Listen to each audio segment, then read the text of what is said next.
ফেব্রুয়ারির প্রথমার্ধে হবে ত্রয়োদশ জাতীয় সংসদ নির্বাচন। এবার প্রশ্ন উঠছে, যদি বিএনপি জয়ী হয় তাহলে প্রধানমন্ত্রী হবেন কে? এই নিয়ে চলছে অনেক গুজব। অনেকেই বলছে বিএনপি ক্ষমতায় এলে প্রধানমন্ত্রী হতে পারেন তারেক রহমান। এই গুজব নিয়ে সরাসরি মুখ খুললেন বিএনপির ভারপ্রাপ্ত চেয়ারম্যান। সম্প্রতি তিনি বিবিসি বাংলার সঙ্গে এক সাক্ষাৎকারে বলেন, কিছু অসংগত কারণে এতদিন দেশে ফিরতে পারিনি, তবে এখন মনে হচ্ছে দেশে ফেরার সময় হয়েছে। আশা করছি দ্রুতই ফিরব। নির্বাচনকে ঘিরে নিজের ভূমিকা নিয়ে তিনি বলেন, একজন রাজনৈতিক নেতা হিসাবে নির্বাচনে পুরোপুরি দূরে থাকতে পারবেন না, মাঠেই থাকবেন। যখন জনগণের প্রত্যাশিত নির্বাচন হবে তখন তিনি দেশের মানুষের সঙ্গে থাকবেন।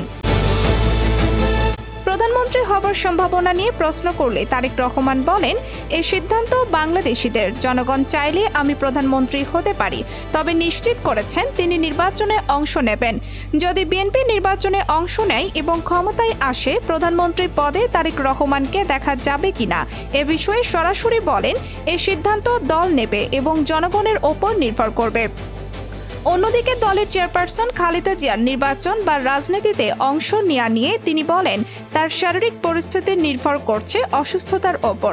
সময় ও পরিস্থিতি দেখিয়ে দেবে নেতৃত্ব কার হাতে থাকবে।